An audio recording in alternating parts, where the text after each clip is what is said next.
en segundo lugar, pedirles que cumplan a tiempo y la extensión en las consignas.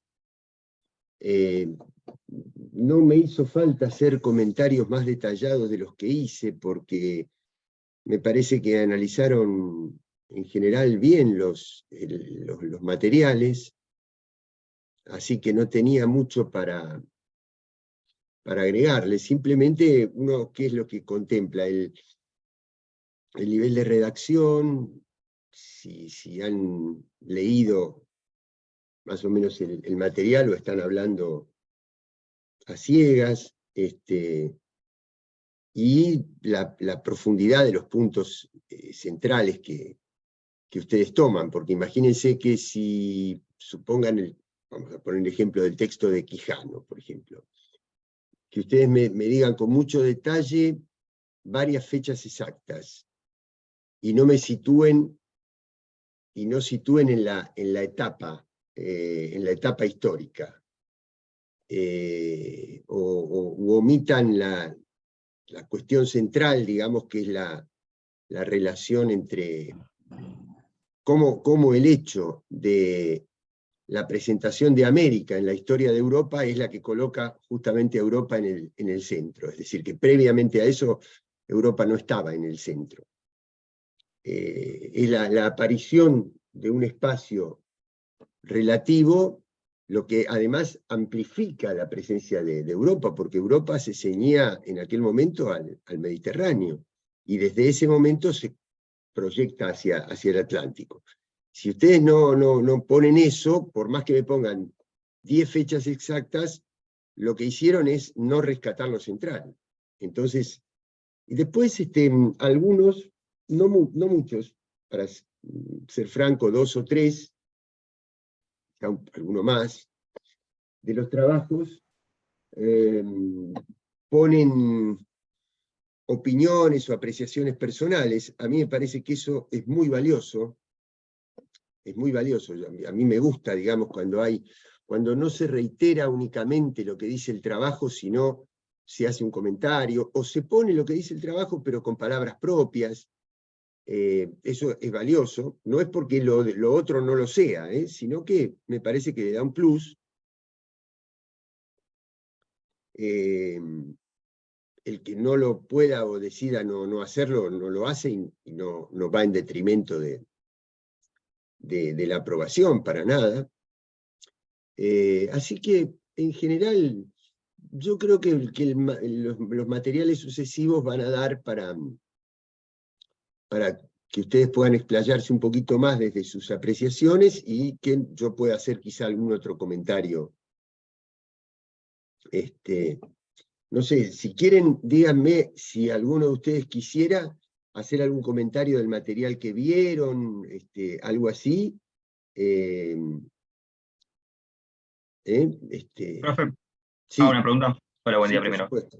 Yo quería preguntar, bueno, igual más o menos lo respondiste ahora en este justo último momento, que lo que se evalúa entonces en el trabajo o lo que sea la consigna es, digamos, la profundidad y los puntos centrales del texto, digamos, se basa en eso, digamos.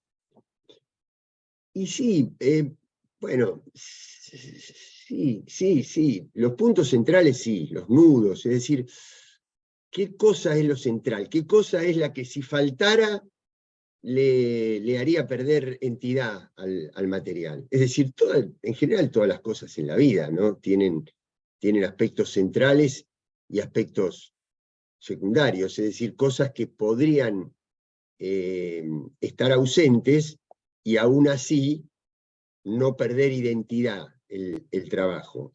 Ahora, hay cosas que no pueden estar ausentes, porque si lo estuvieran, ya no tendría sentido ese trabajo, perdería el sentido. No es una cosa sencilla, pero nada, es eso lo que se pide. No sé si se entiende. Sí, sí, la pregunta venía que justo recién mencionaba usted, yo fui unos que habló sobre el texto de Quijano y me pareció que tenía un montón de puntos importantes, el eurocentrismo, la diferencia entre los estados, la conformación del Estado de Estados Unidos y América Latina. Bueno, había un montón de cosas y en una carilla se me hizo medio complicado nombrar tantas cosas y relacionarlos encima con otro video, entonces a eso venía mi pregunta, que Está era bien. mucha información. Pero ¿sabés cuando te pasa algo así? ¿Qué podés poner como para cumplir la consigna y al mismo tiempo que yo en este caso me entere de esto que vos estás diciendo? Esto mismo, ponerlo en el trabajo. Es decir, Sí, hasta acá rescaté un par de puntos centrales y desarrollar esos puntos centrales es lo que me permitió acomodarme a la extensión que me pidieron. Pero me quedó pendiente tal y tal cosa sobre la cual podría haber desarrollado algún otro aspecto. Es decir, hacer como una especie de coloquio conmigo.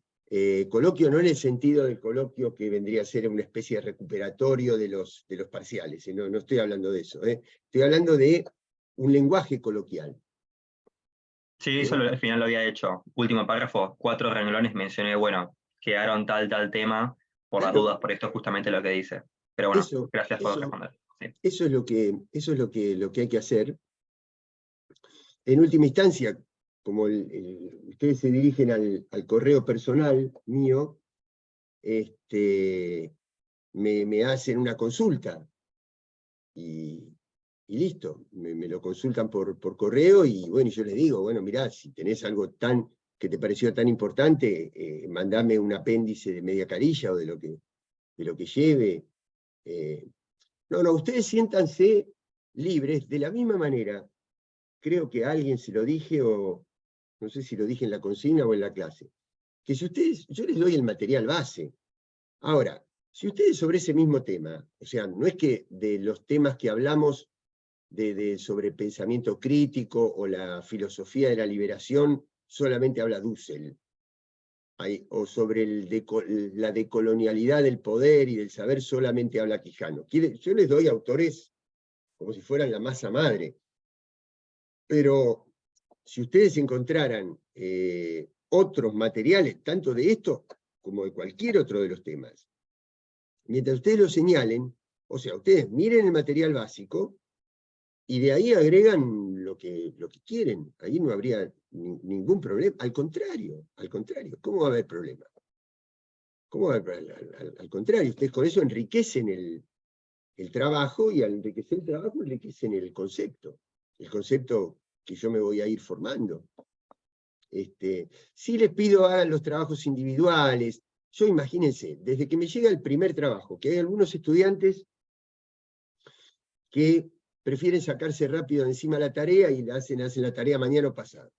Y hay otros que la mandan el día y la hora fijadas como límite. Ningún problema con eso. Lo que quiero decir es que hay una distancia entre el primer trabajo que yo recibo, que trato de leerlo lo más pronto que me permite el tiempo, y el último pasan varios días. Entonces, yo cuando leo el último trabajo, no me puedo acordar exactamente de qué decía el primero. Entonces, pueden ustedes pasarse los trabajos, pero primero que rompe las reglas de buena fe, rompería, no digo que lo hayan hecho, estoy hablando en teoría. Rompe el esquema de buena fe. Yo no pido recorte y pegue. No pido demasiado, pero no pido recorte y pegue. ¿No? Entonces, no hagan ustedes recorte y pegue. Ni de esto ni de ningún trabajo. Y que sean individuales. Que sean individuales. En última instancia, bueno, si se me pasa algo, yo prefiero que se me pase algo antes que ser policía, les digo la verdad.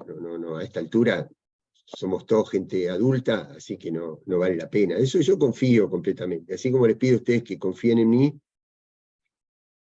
yo confío en ustedes y listo. Son los detalles así muy generales, muy conceptuales sobre la manera de evaluar. Bueno, díganme cualquier otro comentario porque yo quería hoy continuar un poquito un panorama general y de la situación mundial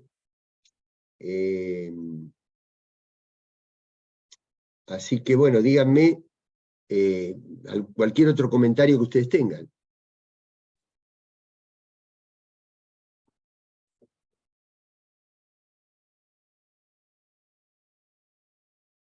Si no hay comentarios, comienzo, y después, cuando terminamos, les digo verbalmente la tarea, la consigna, y ustedes, bueno, y también se la voy a dejar en el aula, y les voy a enviar un correo, ¿no? Buenísimo, profe. Bueno,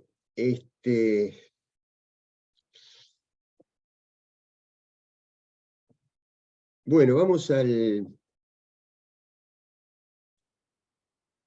ponernos un poquito en la actualidad. Fíjense, bueno,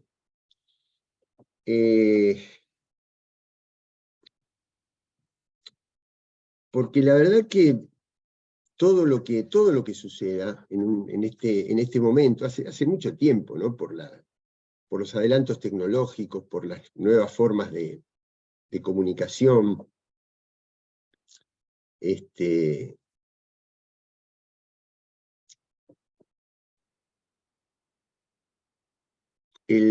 todas las cosas que suceden en el mundo, en cualquier rincón del mundo, están relacionadas o condicionadas con el momento, con el contexto internacional, ¿no? Y el marco histórico, yo creo que algo de eso adelantamos la clase pasada, pero lo que caracteriza este momento es que el mundo pasa de los años de esplendor del proceso industrial. Ustedes después van a tener algunos videos sobre el siglo XX, que cuando llegue el momento oportuno los van a ver, pero todo el proceso de posguerra, que es cuando a través de una guerra en el siglo XX, como sucedió en otros momentos anteriores de la historia, como la guerra franco-prusiana a finales del siglo XIX, que sitúa a Alemania como centro de Europa, o la guerra de los 100 años entre Inglaterra y Francia, etcétera, ¿no? Pero a principios del siglo XX hay una disputa, básicamente en Europa, que había asumido un papel muy importante en ese momento, es decir, ese papel de centro que Dussel le atribuye, pero se lo atribuye en los últimos años, y que Quijano dice, Europa se convierte en centro a partir de América, y después hace esa diferencia entre lo que sucedió en la colonización de los Estados Unidos y cómo Estados Unidos asume un papel, porque perfectamente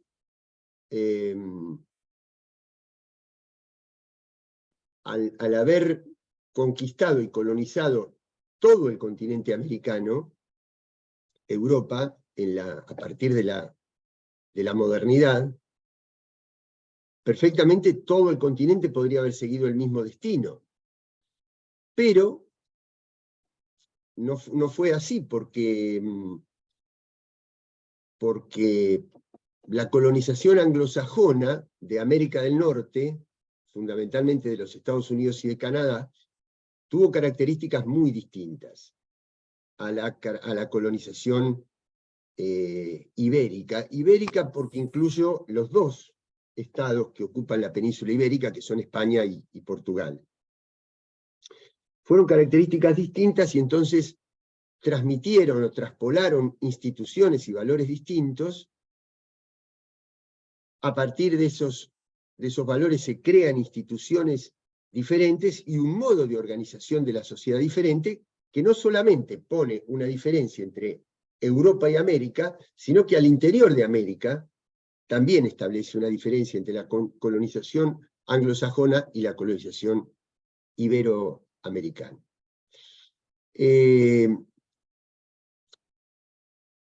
Entonces, principio del siglo XX,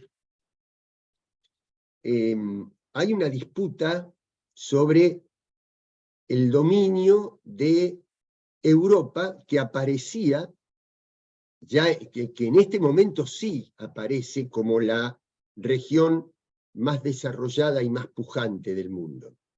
Mucho más que la China y el Japón y la India, que habían sido muy importantes en un momento anterior de la humanidad. Pero la proyección atlántica de Europa, la proyección marítima de potencias como Holanda, España, Portugal y fundamentalmente Gran Bretaña, le dan a Europa una capacidad de desarrollo mucho más vertiginosa y mucho más potente que las antiguas potencias orientales, e inclusive que el mundo árabe, que en determinados momentos fue muchísimo más adelantado culturalmente e inclusive militarmente que Europa. Pero ahora era Europa, y eso es lo que se proyecta hacia América. Entonces, ¿quién iba a estar a cargo de orientar ese desarrollo de Europa? Es lo que causa la Primera Guerra Mundial y la Segunda Guerra Mundial, que yo, 1914, 1918, la primera, 1939, 1945, la segunda, yo las interpreto, bueno, no yo, sino que yo sigo autores que las interpretan como un proceso. Es decir, el periodo de entreguerras no es un periodo de paz, sino que es un periodo de readaptación de las mismas fuerzas que habían estado en juego en el momento anterior, pero más sofisticadas, porque ahí ya sí, definitivamente, para representar, es decir, la disputa entre quiénes era entre los sistemas nacionalistas europeos y las corrientes transnacionalistas, que venían en una alianza liberal entre el Reino Unido y los Estados Unidos, que a finales del siglo XIX comienzan a emerger como una potencia muy importante, y del otro lado, la potencia de Rusia, que se consolida cuando comienza el proceso de industrialización después de la Revolución Soviética de 1917. Todo ese proceso que abarca la primera mitad del siglo XX es entre los sistemas nacionalistas europeos. Primero es el de Italia, eso después se proyecta a la Guerra Civil Española y da origen a la dictadura de Franco, y de alguna manera cierra, es decir, se asegura la dominación de la parte más occidental, más atlantista de Europa, pero fundamentalmente Alemania, como la potencia industrial más importante. Eso es lo que está en juego en la Segunda Guerra Mundial.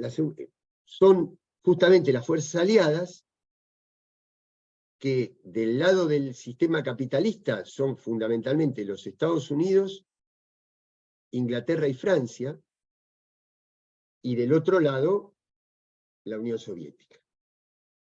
Es decir, las dos que tienen en común que no serán los nacionalismos europeos fascistas los que van a dominar Europa, sino que va a ser una confrontación entre estos dos grandes bloques transnacionales, ¿no? Cada uno con sus características. Ustedes ya van a tener clases que están que ven más específicamente esto. Pero en 1945 el mundo queda dividido en dos grandes bloques, pero dominado por el modelo de producción taylorista, de especialización, de alta mano de obra, de la necesidad de explotar materias primas, no solamente de origen agropecuario, sino también minerales, y una clase trabajadora muy involucrada, muy incorporada al sistema productivo. Y entonces son años de esplendor. El mundo crece económicamente e inclusive socialmente, igualitaristamente, o más aproximado, inclusivamente. Es decir, es un modelo incluyente, es un modelo que incorpora al trabajador, y lo incorpora dándole un trabajo estable, y lo incorpora como consumidor, porque si no hay un mercado de consumidores, no tiene sentido justificar toda esa aceleración del modelo productivo. Es decir, el proceso productivo con el cual se produce un auto en Detroit, en los Estados Unidos, o una industria textil en Manchester, o un proceso industrial en San Petersburgo, son similares. Lo que no es igual es la propiedad del medio de producción y la socialización o no de la ganancia. Es decir, lo que no es igual es el sistema político y el sistema económico, no el proceso productivo. Gracias a ese proceso productivo crece el capitalismo industrial en años de oro, que son los 30 años que van desde el año 45 hasta mediados de los años 70. Y allí ya comienza a mostrarse las nuevas tendencias del capitalismo, que van a terminar a finales de los 80 con la caída del muro de Berlín y el proceso de financiarización del capitalismo. Es decir, pasa de industrial, productivo, inclusivo, social, a neoliberal. ¿Cuál es la ratio de esto? Y bueno, que el motor que justifica la reproducción del capital es el intercambio de bienes tangibles, y esto luego es reemplazado por una razón de la reproducción del capital fundado en derivados financieros. Es decir, lo que produce el dinero no es la producción de bienes tangibles, sino la circulación del dinero. Y esto ya necesita menos trabajadores. ¿Por qué? Porque va acompañado de una revolución industrial. Pero donde yo quiero ir es a otro lado, que es que pasamos de un mundo bipolar a un mundo unipolar a partir de los años 90. Esa unipolaridad es la que está históricamente en juego en este momento. Es decir, en disputa. No estamos ante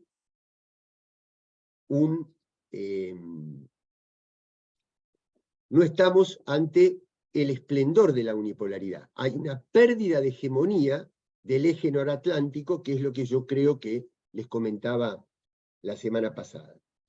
¿Por qué? ¿Qué es lo que da esto? ¿Cuáles son las señales para justificar esto? Bueno, las señales son, por ejemplo, que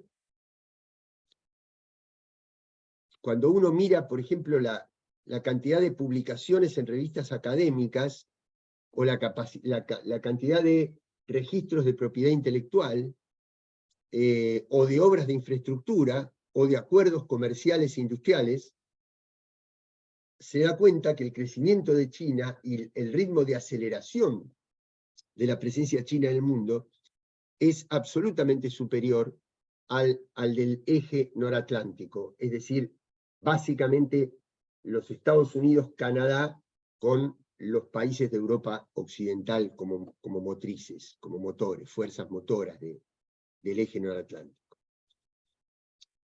Y eso después también se proyecta hacia la capacidad de influir en regiones y de estabilización política de regiones.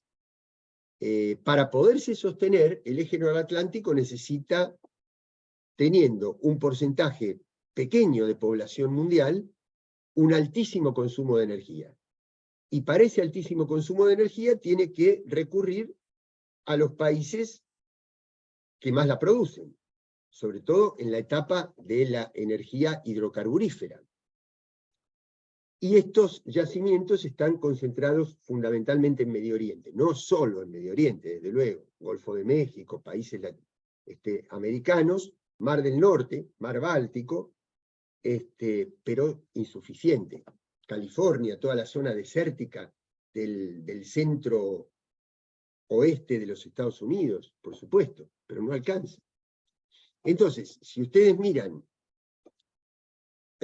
si tuviéramos una lámina que mostrara las principales reservas de hidrocarburos en las últimas décadas, y le superpusiéramos otra lámina con el despliegue de bases militares de la OTAN o de los Estados Unidos, ustedes se van a dar cuenta de la similitud que hay. Es decir, para poderse proveer de esos recursos energéticos, para sostener la aceleración de este proceso, era necesaria la dominación del territorio. Pero esa dominación del territorio hoy está en retirada también. Quizás los signos más evidentes son el fracaso de la invasión de los Estados Unidos a Irak, pero fundamentalmente el retiro que hicieron las tropas americanas después de 20 años de estar presentes en Afganistán, que son los dos países que los Estados Unidos eligieron como blanco, sin perder de vista a los demás, con una alianza muy fuerte con Israel y una alianza muy fuerte con un país árabe como Arabia Saudita, segundo, tercer productor y exportador mundial. El retiro de las tropas de los Estados Unidos en Afganistán implicó una cantidad de recursos extraordinaria, una cantidad de personal militar muy importante a lo largo de esos 20 años, y no consiguió estabilizar la región. Tal es así que se retiran, y países como Rusia y China y algunas potencias emergentes como Irán y Turquía comienzan a desempeñar un papel estabilizador sobre el Asia Central mucho más eficaz que lo que habían podido hacer los Estados Unidos después de 20 años de invasión. Es decir, los Estados Unidos en el año 79 incentivan el crecimiento de las fuerzas talibanes, que es un ejército nacionalista y una forma de organización que tiene típicamente Afganistán. ¿Para qué? Para enfrentar las posiciones que tenía en ese momento la Unión Soviética. La Unión Soviética cae, pero los Estados Unidos pues quedan prisioneros de la propia irradiación de los valores, y en algunos casos de acciones terroristas originadas dentro del propio ejército talibán, de donde sale liderazgos como el de Osama Bin Laden, a quien los Estados Unidos acusan como el principal mentor de los atentados de las Torres Gemelas en el año 2001. Bueno, pero entonces hay un momento de disputa. ¿Y cuál fue la razón económica fundamental para que los Estados Unidos, y más que los Estados Unidos, porque si yo miro hoy los Estados Unidos, hay mucha pobreza? Yo no diría que es que toda la riqueza está en los Estados Unidos, porque hay partes muy grandes de los Estados Unidos que son pobres y que no están integradas y que no han podido formar parte del gran sueño de vida americana. Y eso aumentado en las últimas décadas a través de las grandes corrientes inmigratorias, que ha cambiado la fisonomía de la población de los Estados Unidos. Más bien esa riqueza está concentrada en el mundo financiero que maneja las grandes cadenas de laboratorio, las grandes cadenas de armas, las grandes cadenas de alimentos, de agroquímicos, y en el último tiempo de servidores de la tecnología digital. Ahora, ¿por qué esa riqueza? Bueno, porque a partir de los años 70, los Estados Unidos, gracias al predominio económico y comercial y financiero que habían logrado desde el año 45 en adelante dentro del bloque capitalista, desplazando al Reino Unido, logran que el dólar sea la moneda de intercambio en las relaciones comerciales internacionales.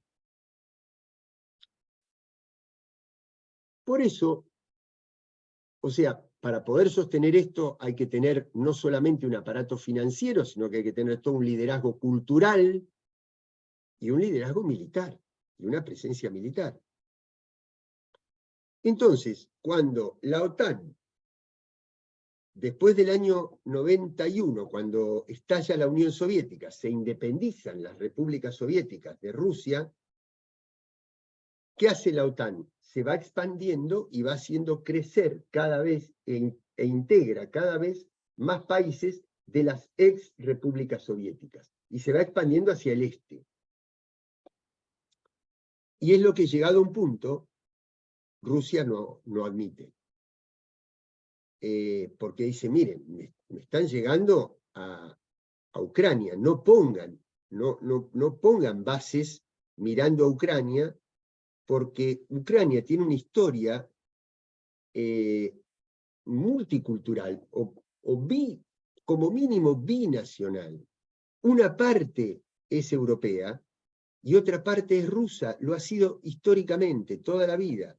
Entonces, desempeña un papel muy importante, sobre todo, mejor dicho, inclusive como valor agregado de esto, por la presencia de parte de los grandes arsenales nucleares que históricamente estuvieron bajo el control de Rusia.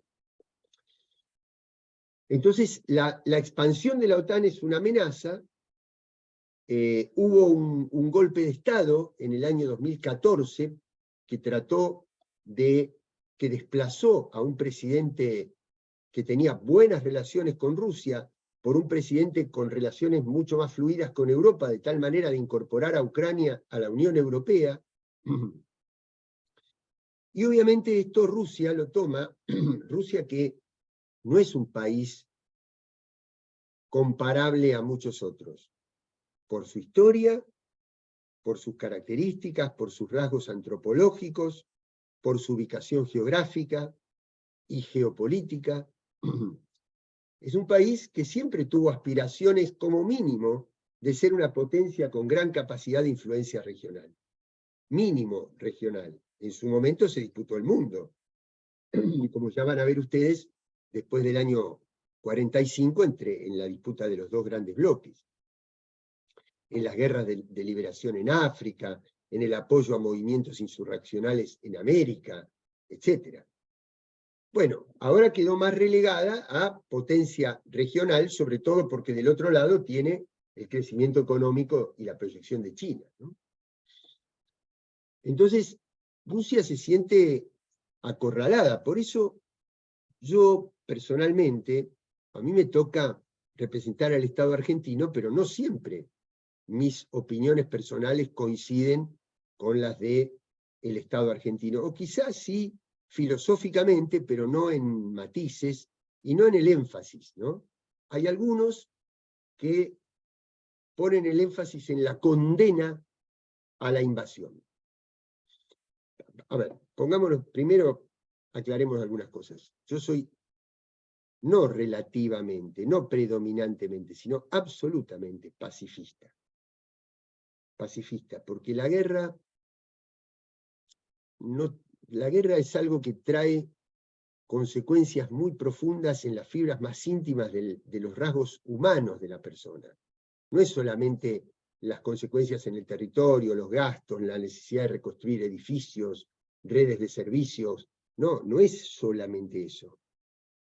Se puede reconstruir todo eso, pero reconstruir la posibilidad de vivir pacíficamente, el resentimiento, los tormentos que quedan después de la guerra. Imagínense lo que nosotros tuvimos que vivir después de una guerra que comparativamente daría la impresión de que es mucho más pequeña, como fue, y más corta, como fue la guerra de Malvinas, y lo que pasó con la memoria de nuestros excombatientes, con las dificultades para reinsertarse, con la reacción que tiene la sociedad, con los comportamientos, las conductas, los trastornos. Bueno, son cosas terribles, que duran muchísimo más, y se extienden muchísimo más que el cese del fuego o la declaración de paz. Así que en eso no cabe ninguna duda. Y en segundo lugar, soy un defensor de la integridad territorial de los estados, porque si no fuera un defensor de la integridad territorial de los estados, sería mucho más débil la defensa de Malvinas, por ejemplo, como parte de nuestro territorio. Así que de eso no cabe duda. Pero a mí me parece que el conflicto que está sucediendo en Europa en este momento, y de esto era de lo que quería hablarles, y darles mi mirada personal, mi mirada como docente, no como funcionario, es que hay que contextualizar mucho más esta guerra, y hay que ponerla justamente en contexto de que es una guerra que de alguna manera expresa mucho más que el conflicto entre dos estados, sino que es una guerra que expresa el proceso de reconfiguración del orden mundial. Es decir, cuando hay un eje que viene perdiendo presencia, que necesita sostenerla, y otro eje que se la disputa porque se está expandiendo en el mundo. Ese es el marco de este conflicto armado, porque de lo contrario, tendría que haber ya habido una solución. Es decir, garantizamos que la OTAN no va a estar en Ucrania, garantizamos que Rusia puede tener un control sobre los territorios de la región del Donbass y sobre la península de Crimea, que es donde ya está instalada. Es decir, se podría haber negociado. ¿Por qué no se negocia? Bueno, porque esta no es una guerra entre Ucrania y Rusia, sino que es una guerra entre la OTAN como expresión militar del eje noratlántico y ese eje creciente eurasiático o asiático que está centrado fundamentalmente en China como potencia industrial y comercial y Rusia como proveedora de materias primas y recursos fundamentales y como potencia militar. Ese es el entorno de la guerra. Es mucho más amplio que una cuestión entre dos estados. ¿Y qué es lo primero que trata de hacer Occidente? Sancionar. Es decir, poner sanciones económicas, bloquear económicamente a Rusia. Y Rusia, que es un país tan grande, tiene regiones y tiene ciudades que, primero, que están instaladas en Europa, como las dos principales, que son Moscú y San Petersburgo, que tienen en parte fuertes tradiciones europeas, y que cuando Rusia pasa a ser de un país socialista a un país capitalista, asumen costumbres y hábitos de consumo propios de la sociedad capitalista. Y emergen clases burguesas. Y esas clases burguesas tienen hábitos y tienen una relación con el capitalismo occidental muy grande, es decir, con el área dólar. ¿Pero con qué? Con los servidores, porque consumen Internet, porque consumen las plataformas de ficción y de espectáculos y de series, porque tienen asegurados sus autos o sus casas en entidades financieras vinculadas con los centros financieros occidentales y europeos, porque se acostumbraron a tomar café en Starbucks y a comer en McDonald's. Entonces, ¿qué es lo que hace el área dólar? Dice, bueno, bloqueemos esto para cancelar esos hábitos de consumo y que sea la propia población rusa la que cuestione al gobierno y fuerce, desde el interior de la opinión pública rusa, fuerce a una negociación de paz en la cual Rusia tenga que entregar sus pretensiones. Y no lo logra. No lo logra. Porque Rusia, porque Rusia se permite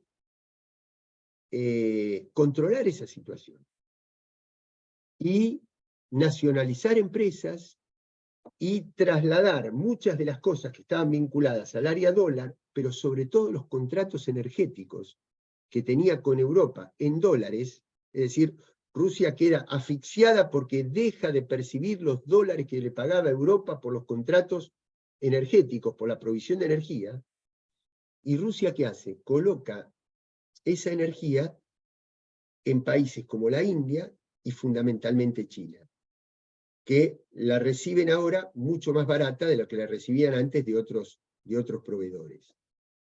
Pero fundamentalmente porque esos nuevos contratos en un área comercial y económica del mundo, que en este momento es muchísimo más activa que el área atlántica, que es el Pacífico, y el Indo-Pacífico,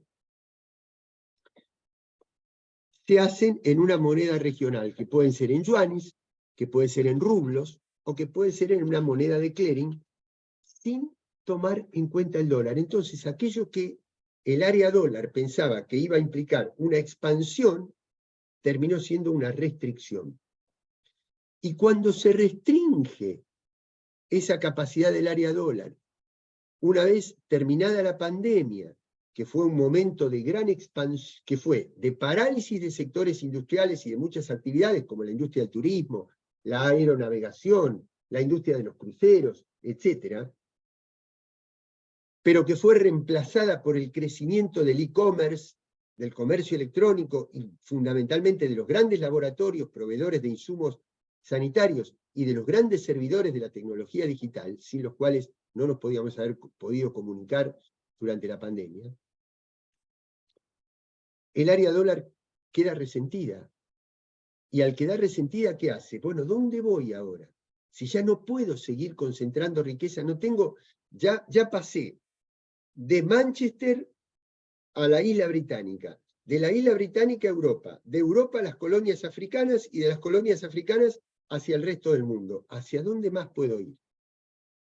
Y como no puede ir más hacia afuera para reproducir la ganancia, implosiona.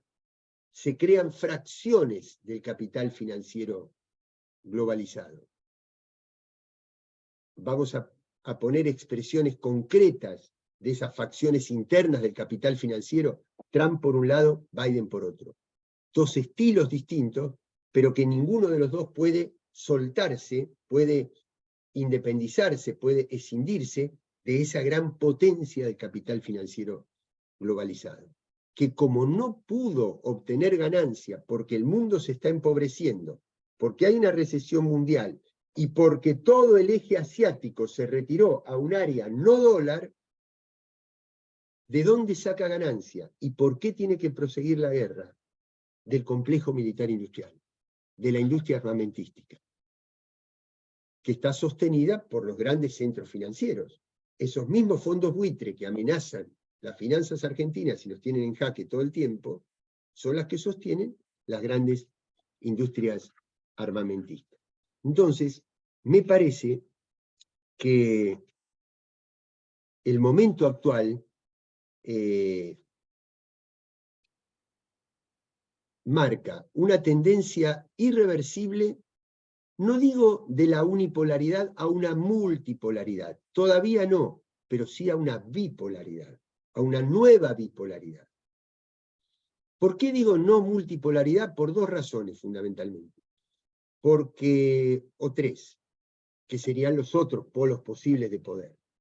Porque el África todavía no puede emerger desde economías y sistemas políticos desarrollados, porque Europa está en franco retroceso. Europa eligió, en lugar de un lugar de autonomía, eligió acoplarse completamente a la estrategia de la OTAN. Y la estrategia de la OTAN es que se queda sin combustible, que era el que recibía de Rusia, que lo tiene que pagar más caro porque lo recibe de partes más distantes del mundo y de y de matrices tecnológicas diferentes que necesitan un proceso de adaptación a los nuevos combustibles, porque eso le genera una crisis de inflación muy grande, y porque sobre eso, además, tienen que aumentar el presupuesto militar para cumplir los requisitos que le impone la OTAN. Y por lo tanto entra en crisis. Miren Francia, miren el Reino Unido, miren la propia Alemania, cuyo primer ministro no termina de obedecer todo lo que le dice Estados Unidos, viaja a China para ver si puede negociar la paz, y le dicen, sí, la paz sí la queremos, pero no en cualquier condición. Y la OTAN, que sigue alimentando recursos para Ucrania y abasteciendo Ucrania para sostener la guerra. ¿Por qué sostener la guerra cuando se podría perfectamente negociar la paz? Porque hace falta, porque el capitalismo financiero globalizado no encuentra otro canal desde donde incrementar su tasa de ganancias que no sea el fomento del complejo militar industrial. Y el otro bloque tendría que ser América Latina. El otro gran polo de poder tendría que ser América Latina si lograra integrarse de una manera profunda, de una manera que verdaderamente, a ver, ¿en qué sentido? Bueno, con una nueva arquitectura financiera que le permita que todo el comercio intrarregional no tenga que recurrir a los dólares, como hay algunas zonas, como la del ALBA, que integran algunos países del norte de América del Sur, de Centroamérica y Bolivia, que tiene una moneda común que se llama Sucre, como fue en su momento UNASUR, tener, por ejemplo, acuerdos que le permitan la compra unificada de los insumos médicos y de los medicamentos y de los antígenos y de las vacunas. ¿Para qué? Para abaratar el costo, para garantizar la provisión democrática de las poblaciones y disminuir la presión política que ejercen los grandes laboratorios sobre los gobiernos. Es decir, América Latina, si decidiera verdaderamente integrarse en profundidad, podría convertirse en un polo autónomo de poder. Estamos en ese proceso, todavía no se logró, digamos, ese nivel de integración profunda. Bueno, yo paro aquí esta clase. Tendría que mirar, voy a mirar cómo está el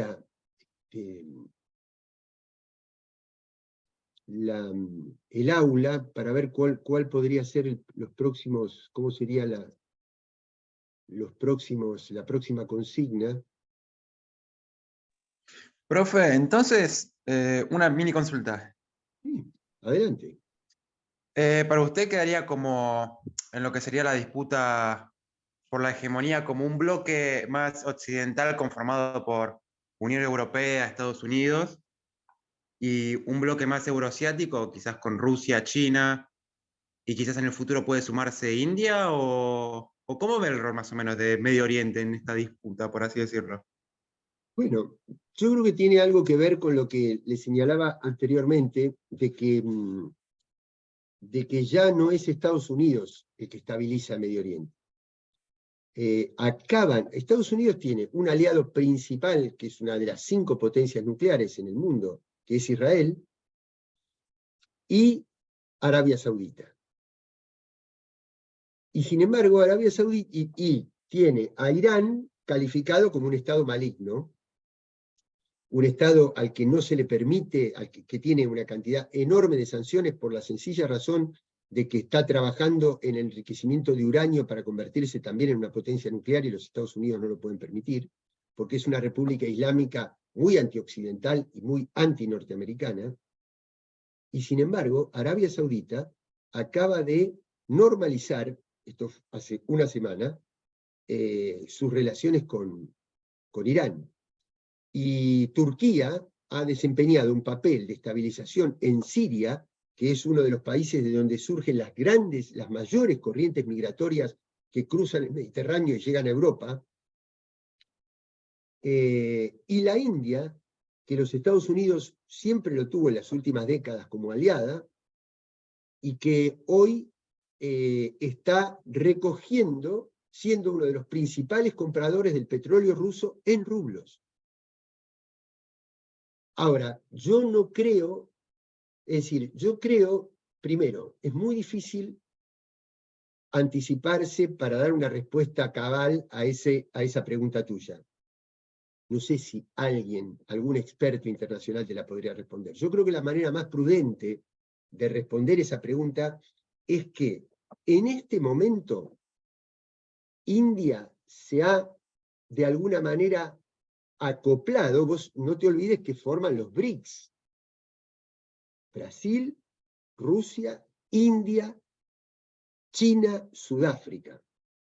Países continente, países que están en un segundo nivel debajo de las principales potencias más dinámicas económicamente, pero que hoy concentran un 60% del PBI mundial, y que van construyendo sus propias instituciones, como por ejemplo el Banco de Desarrollo de los BRICS, que vendría a ser una especie de banco interamericano, banco mundial, pero para el fomento de la economía de esos países. Y India está acoplado en ese eje. Ahora, yo no creo que países tan importantes y tan competidores en algún sentido como la India y China, porque la India está proyectado que probablemente en las próximas 2 décadas se pueda convertir en el país más poblado de la Tierra, más que China. Estamos hablando de 1.400 millones de habitantes, más o menos de cada uno de los dos.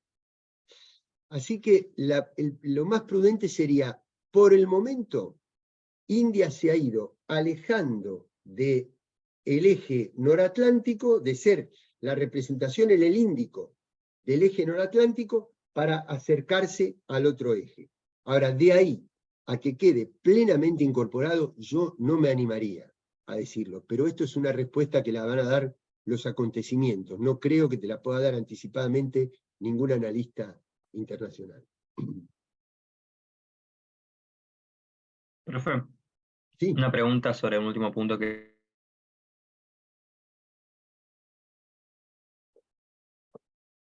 adelante. No, no se escucha, no sé si ustedes lo escuchan, pero yo no escucho. No se escucha.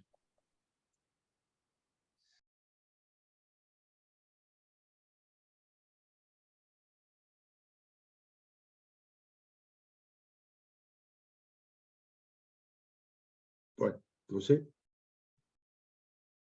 ¿Vamos a alguna otra consulta?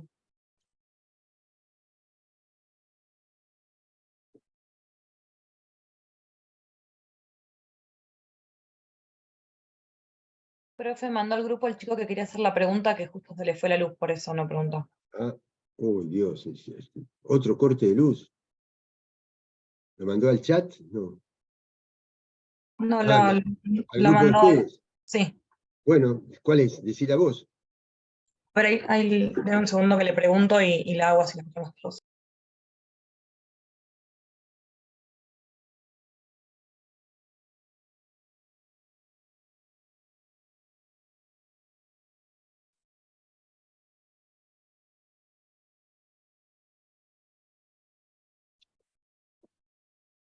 Me voy a mutear un segundo. Me voy a mutear un segundo porque tengo que escuchar un audio muy corto.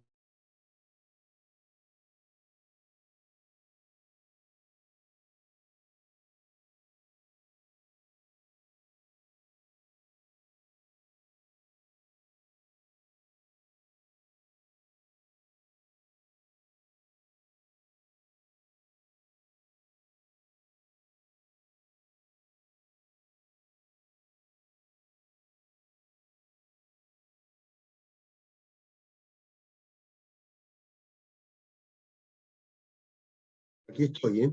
Aquí estoy. Seguimos.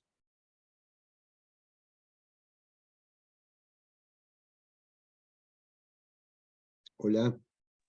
Profe, creo que era algo de una pregunta personal de evaluación. Me parece Ah. que no. Bueno, no, como dijo que era sobre el último punto que habíamos tocado. No, miren, ahí, bueno, aquí cortó el desarrollo de la clase. Yo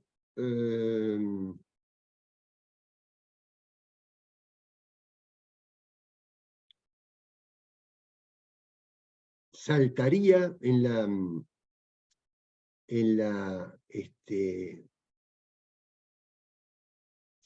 unidad que se llama liberalismo y marxismo, saltaría los 4 primeros materiales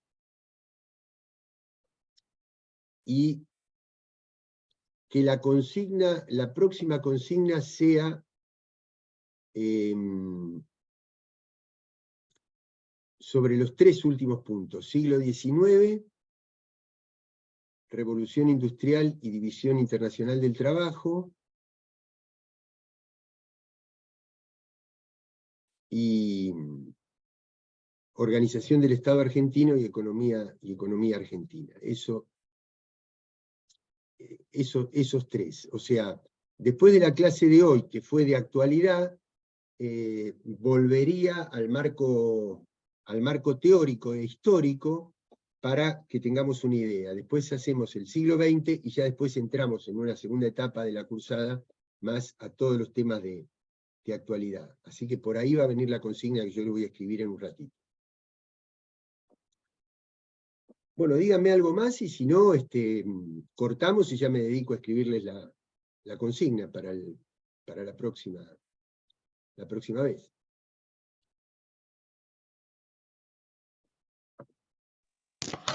Yo tengo una duda acerca de los trabajos entregados, Sí. porque a mí no me llegó la devolución y quería saber si ¿Cómo es tu nombre? las devoluciones en la primera semana o... No, que yo le devolví a todos los que recibí. ¿Cómo es tu nombre? Manuel Payafil, lo envié con mi nombre completo en el asunto, por eso. A ver. Yo creo haber devuelto todo lo que recibí.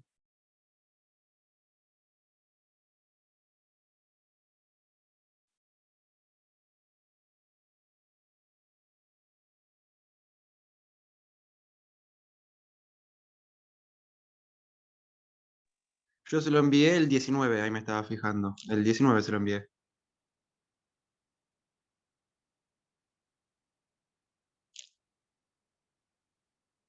¿Tu nombre es? Manuel Payafil, en el asunto lo puse completo.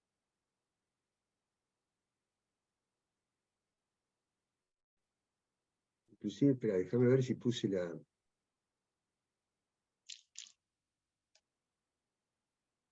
Sí, inclusive tenés la nota de concepto y todo. Porque... ¿qué me respondió el mail?